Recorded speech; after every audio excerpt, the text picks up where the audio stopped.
Welcome to Fiscribe. Today we begin our study of heat transmission. Heat energy flows naturally from regions of higher temperature to regions of lower temperature through three mechanisms. Conduction occurs in solids, where atoms vibrate and pass kinetic energy to neighbors without moving from lattice positions. Convection occurs in fluids, where heat transfer is accompanied by bulk movement of fluid particles. In radiation, thermal energy travels as electromagnetic waves without a material medium, moving through a vacuum at the speed of light. In this first lecture, we focus on conduction. We will cover steady-state heat flow, temperature gradients, and Fourier's law.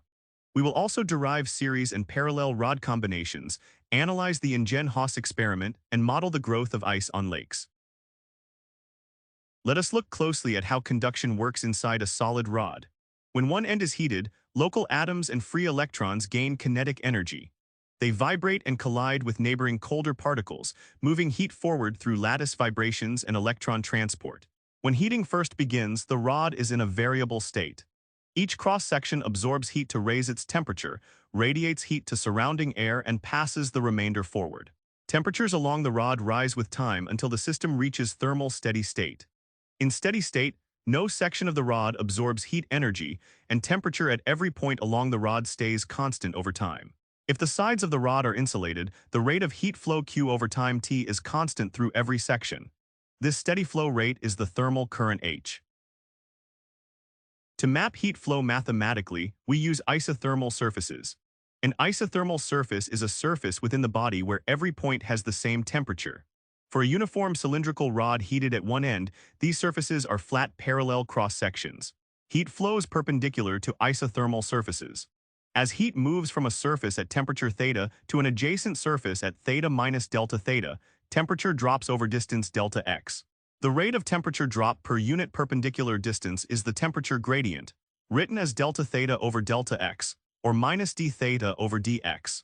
The negative sign indicates that temperature decreases along the direction of heat flow. The standard SI unit is Kelvin per meter, or degrees Celsius per meter, with dimensional formula length to the power of -1 times temperature theta. Now we state Fourier's law of heat conduction. Consider a rod of cross-sectional area A and length L under steady state. If a temperature difference delta theta is maintained across its ends, the total heat Q conducted in time T is directly proportional to area, temperature difference, and time, and inversely proportional to length L. We write Q equals K times A times delta theta times T, divided by L. The constant K is the coefficient of thermal conductivity, measuring the ability of a material to conduct heat energy. Rearranging the equation, K equals Q times L, divided by area A times delta theta times T, its SI unit is watts per meter per Kelvin.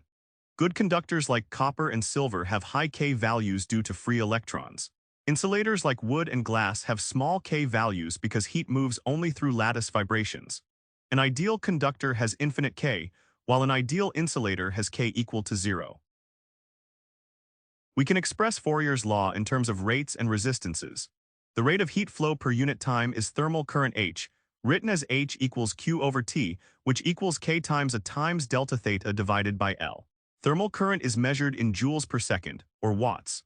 Thermal resistance R is defined as temperature difference delta theta divided by thermal current H. Substituting for H gives R equals L divided by K times A. The SI unit of thermal resistance is Kelvin per watt. This definition mirrors electrical resistance in a conductor.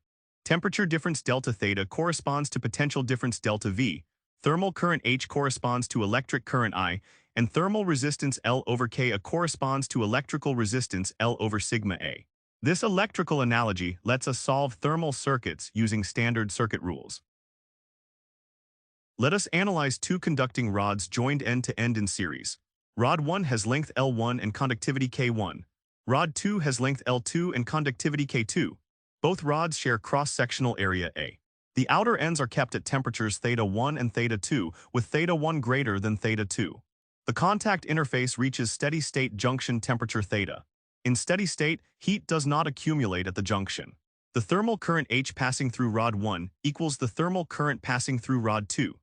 We write H equals K1 times area A times theta 1 minus theta, divided by L1, which also equals K2 times area A times theta minus theta 2, divided by L2. Equating these two current expressions and canceling area A, we solve for junction temperature theta. yielding K1 times theta 1 times L2 plus K2 times theta 2 times L1, all divided by K1 L2 plus K2 L1.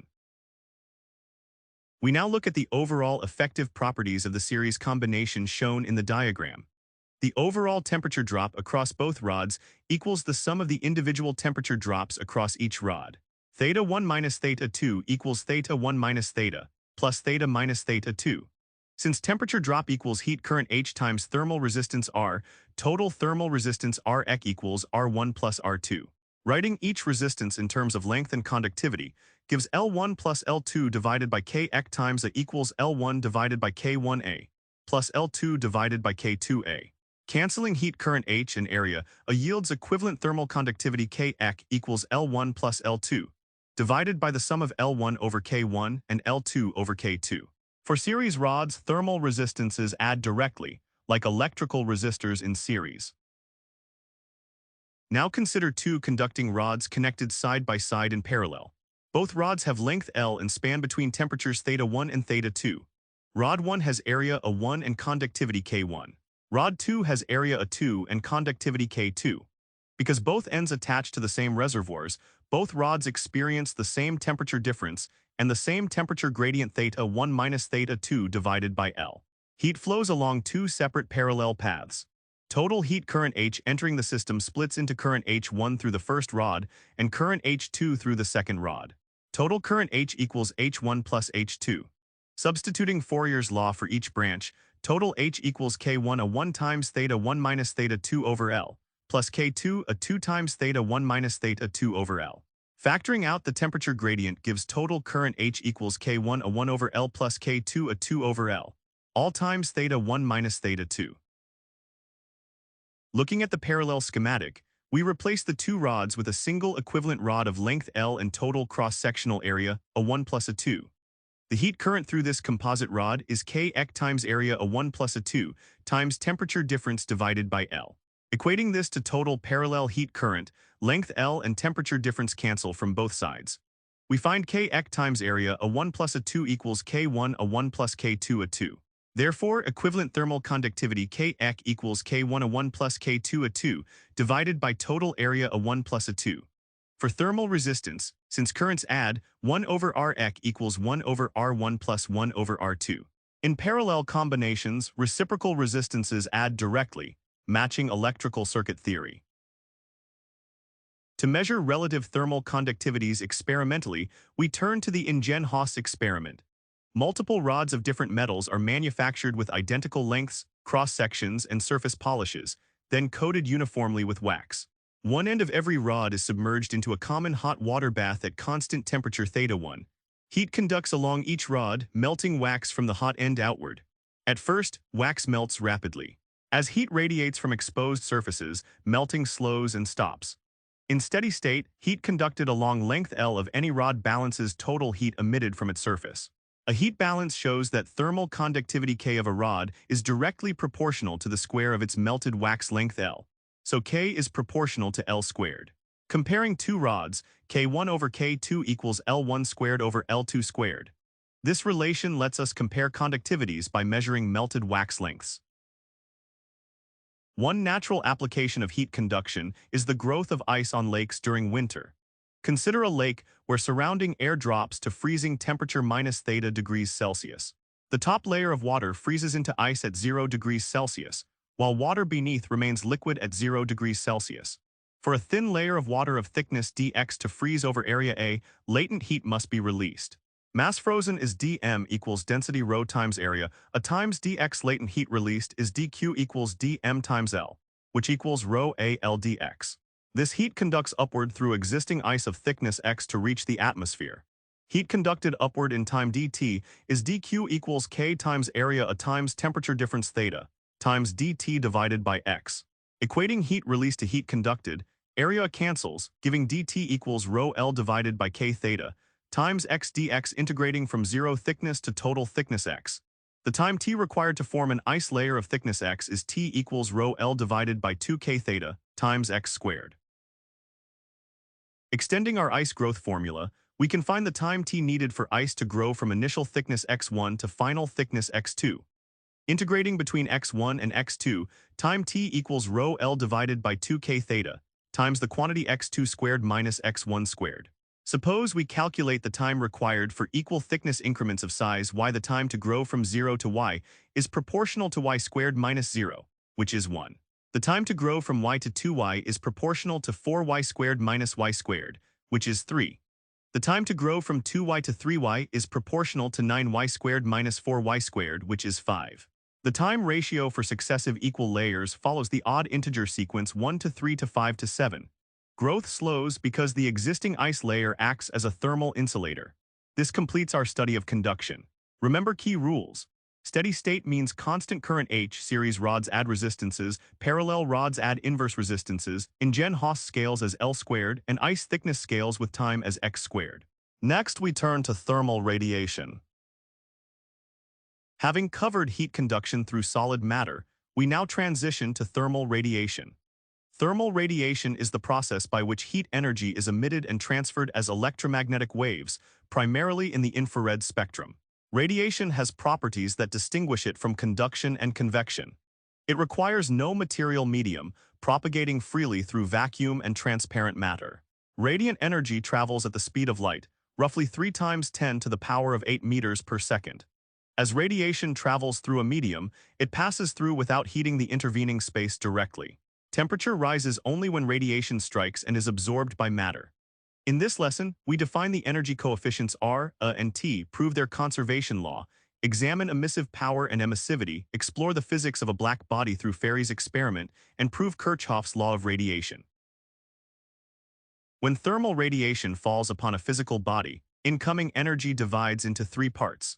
Let total incident radiant heat be Q. A portion QR is reflected from the surface. A portion Q is absorbed within the material, and the remaining portion QT is transmitted through the body. Conservation of energy requires that Q equals QR plus Q A plus QT dividing by total energy Q yields QR over Q, plus QA over Q, plus QT over Q equals 1. We define these ratios as radiative coefficients. Reflectance R is the ratio of reflected energy QR to total energy Q. Absorptance A is the ratio of absorbed energy Q A to total energy Q. And transmittance T is the ratio of transmitted energy QT to total energy. Therefore, R plus A plus T equals 1.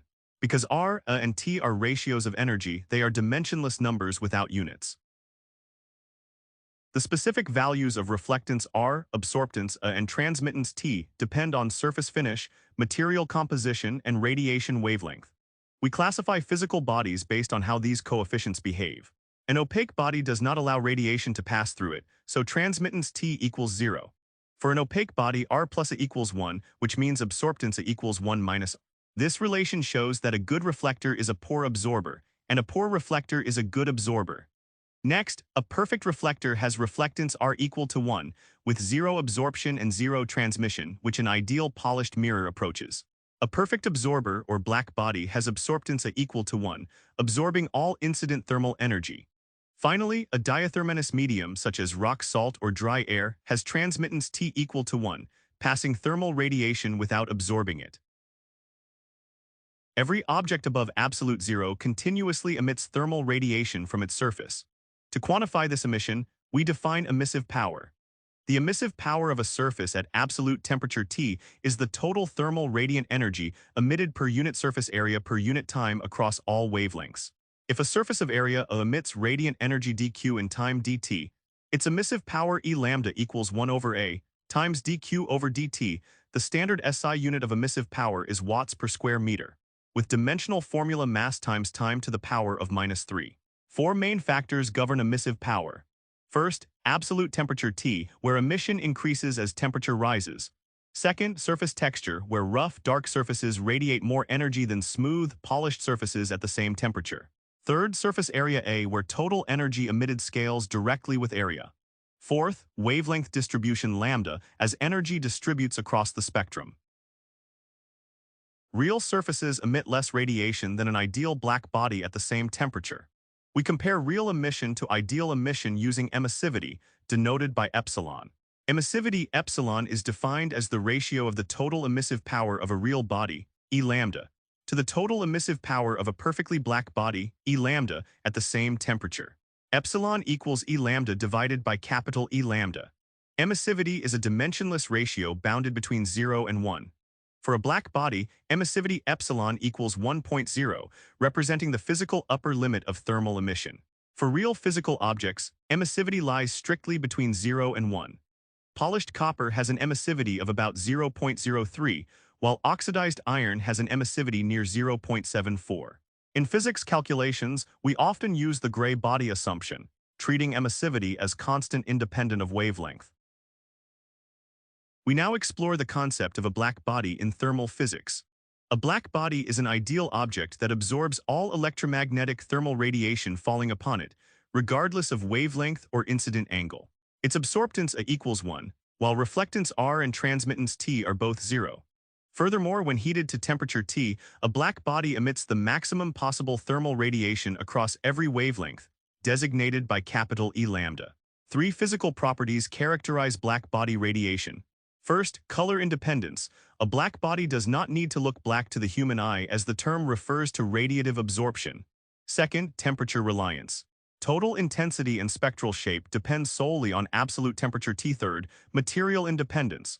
Blackbody radiation is independent of the material composition, density, mass, shape, or size of the body.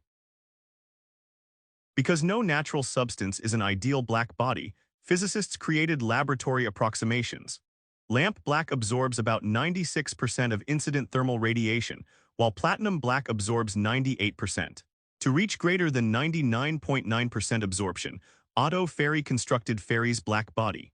Ferry's apparatus consists of a hollow double-walled copper sphere surrounded by a constant temperature water jacket. The inner wall is coated with lamp black. The sphere features a tiny aperture O and a sharp conical projection P positioned directly opposite the aperture. When a ray of radiation enters through aperture O, it hits conical projection P at an oblique angle. The ray reflects sideways inside the hollow sphere, undergoing successive internal reflections. With each reflection, 96% of the energy is absorbed. After multiple bounces, over 99.99% of incident energy is trapped. Thus, aperture O acts as a blackbody absorber and emitter.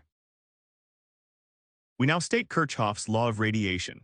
Kirchhoff's law states that at any given temperature T, the ratio of emissive power E lambda to absorptive power A lambda for a specific wavelength lambda is constant for all bodies, and equals the emissive power E lambda of a black body at the same temperature and wavelength.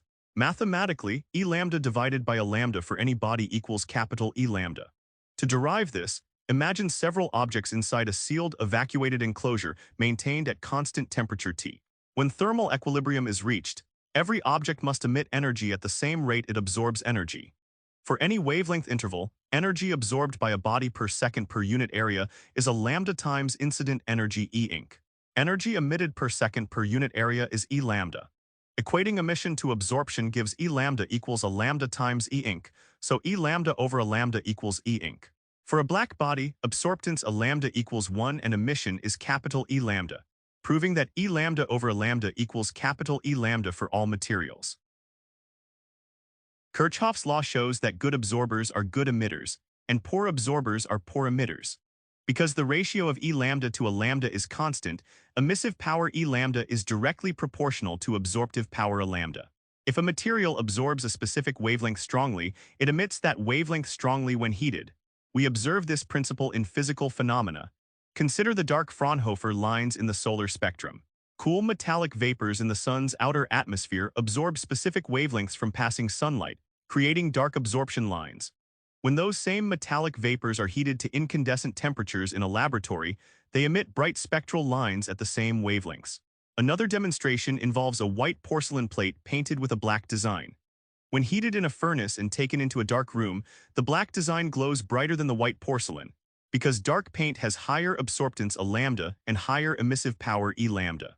In summary, energy coefficients satisfy R plus A plus T equals 1, while Kirchhoff's law links surface absorption directly to thermal emission. Next, we explore quantitative radiation emission laws. Welcome to the third lesson in our heat transmission series. Having established the qualitative concepts of radiation, emissive power, and blackbody properties, we now turn to the quantitative laws governing radiative emission, cooling rates, spectral energy distributions, and stellar astrophysics. Four fundamental laws form the backbone of quantitative thermal radiation. First, Stefan's law, which states that blackbody emission scales with the fourth power of absolute temperature. Second, Newton's law of cooling, which models how hot objects lose heat to surrounding air. Third, Wien's displacement law, which governs how peak emission wavelength shifts with temperature. Fourth, the physics of solar radiation, where we calculate the solar constant S and estimate star temperatures. By the end of this lecture, you will be able to perform Stefan-Boltzmann calculations, derive Newton's cooling law as a small temperature approximation, apply Wien's law to stellar colors, and calculate the surface temperature of our Sun. We begin with Stefan's law of thermal radiation. In 1879, Joseph Stefan deduced experimentally, and Ludwig Boltzmann later proved theoretically, that the total heat energy emitted per second per unit surface area of a black body is directly proportional to the fourth power of its absolute temperature. We write E equals sigma times T to the power of 4, where T is absolute temperature in Kelvin, and sigma is Stefan's constant. Stefan's constant sigma has an empirical value of 5.735 times 10 to the power of minus 8 watts per square meter per Kelvin to the fourth power. Its dimensional formula is mass times time to the minus 3 times temperature theta to the minus 4. The fourth power dependency creates sensitivity to temperature. If you double the absolute temperature of a black body from T to 2T, emitted thermal radiation increases by 2 to the fourth power, which is 16 times. If you triple the temperature, emission increases by 3 to the fourth power, which is 81 times. In physical environments, objects both emit radiation to their surroundings and absorb radiation from them. Consider a black body at temperature T placed inside an enclosure whose walls are at temperature T0. The body emits energy per unit area at rate sigma T to the fourth power, while absorbing energy from the enclosure at rate sigma T0 to the fourth power. The net rate of heat loss per unit area is E net equals sigma times the quantity T to the fourth power minus T0 to the fourth power. For a real non-black body with surface emissivity epsilon, we multiply by epsilon. The total rate of emission per unit area becomes epsilon sigma T to the fourth power, and net loss rate per unit area becomes epsilon sigma times T to the fourth power minus T0 to the fourth power. For a body of surface area irradiating over time T, total net heat energy lost is E net equals epsilon times sigma times area a times time T, times the quantity T to the fourth power minus T0 to the fourth power. When a hot object cools in surrounding air through natural convection and radiation, its temperature drop follows Newton's law of cooling. Sir Isaac Newton formulated that the rate of heat loss of a body is directly proportional to the difference in temperature between the body and its surroundings. In differential form, minus dt over dt equals k times the quantity T minus T0. Here, T is the temperature of the body at time T, T0 is the constant temperature of the surrounding medium, and minus dt over dt represents the rate of cooling. The constant K is a positive cooling constant that depends on surface area A, mass m, specific heat capacity C, and surface texture. Newton's law of cooling is valid only when the temperature difference T minus T0 is small, typically within 20 to 30 degrees Celsius above surroundings. We can derive Newton's law of cooling directly from the Stefan-Boltzmann radiation equation. Consider a body of mass m, specific heat capacity C, surface area A, and emissivity epsilon at temperature T in surroundings at T0. The rate of heat loss dq over dt equals minus mc times dt over dt from the Stefan-Boltzmann law. dq over dt also equals epsilon sigma a times T to the fourth power minus T0 to the fourth power. Equating these expressions, minus mc dt over dt equals epsilon sigma a times T to the fourth power minus T0 to the fourth power. Now assume the temperature difference delta T equals T minus T0 is small compared to T0. Expanding T to the fourth power as T0 plus delta T to the fourth power. Binomial expansion gives T0 to the fourth power plus 4T0 cubed delta T. Subtracting T0 to the fourth power, T to the fourth minus T0 to the fourth reduces to 4T0 cubed times T minus T0. Substituting this back, minus dt over dt equals 4 epsilon sigma a T0 cubed divided by mc, all times T minus T0. Defining the constant in brackets as cooling constant K, we recover minus dt over dt equals K times T minus T0. Integrating the differential form of Newton's cooling law gives the temperature decay over time. Rearranging dt divided by T minus T0 equals minus K dt, Integration yields natural log of T minus T0 equals minus KT plus constancy. Solving for temperature T as a function of time T, T of T equals T0 plus the quantity T initial minus T0 times e to the power of minus KT. This equation shows that temperature drops exponentially towards surrounding temperature T0. If we plot natural log of T minus T0 against time T, the graph is a straight line with slope minus K. For practical numerical problem solving, when a body cools from temperature T1 to T2 in time T, we use the linear average approximation. The average cooling rate T1 minus T2 divided by time T equals K times the average temperature T1 plus T2 over 2, minus surrounding temperature T0. We now investigate how radiant energy is distributed across wavelengths using Wien's displacement law. When a black body radiates energy at absolute temperature T, it emits radiation continuously across all wavelengths, but not with equal intensity. For every temperature T, the monochromatic emissive power curve reaches a peak at a specific wavelength. Lambda m. Wilhelm Wien discovered that as absolute temperature increases, peak emission wavelength lambda m shifts toward shorter wavelengths. Wien's displacement law states that wavelength lambda m corresponding to maximum emissive power is inversely proportional to absolute temperature T mathematically. Lambda m is proportional to 1 over T, which means lambda m times T equals a constant B. The constant B is Wien's displacement constant, with a value of 2.898 times 10 to the power of minus 3 meter kelvins, with SI unit meter Kelvin. As temperature rises, peak wavelength moves toward short wavelengths. Wien's displacement law explains the changing color of glowing objects as they heat. At low temperatures around 800 Kelvin, peak emission lambda m lies in the infrared region, and the object glows dull red. As temperature rises to 3000 Kelvin, peak emission moves into the visible spectrum, changing glow from cherry red to orange-yellow. At 6000 Kelvin, peak emission centers near yellow-green, and the object glows white like our sun. At extreme temperatures above 10,000 Kelvin, peak emission shifts into ultraviolet and short violet wavelengths, causing stars to appear blue-violet. Astronomers turn this principle into a thermometer.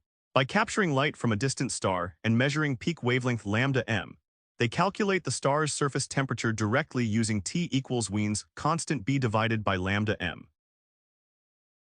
Next, we apply radiation physics to measure solar energy reaching Earth through solar constant, S. The solar constant S is defined as total radiant heat energy received from the sun per unit area per unit time by a surface held perpendicular to solar rays at Earth's mean orbital distance. Let us derive the formula for S. Let R be the radius of the sun, T its surface temperature, and R the mean distance from the sun's center to Earth. From Stefan's law, total energy radiated by the sun's surface area 4 pi r squared per second is 4 pi r squared times sigma t to the fourth power. This energy spreads out radially across a sphere of radius r surrounding the sun, with surface area 4 pi r squared. Dividing total solar energy by 4 pi r squared, 4 pi cancels out.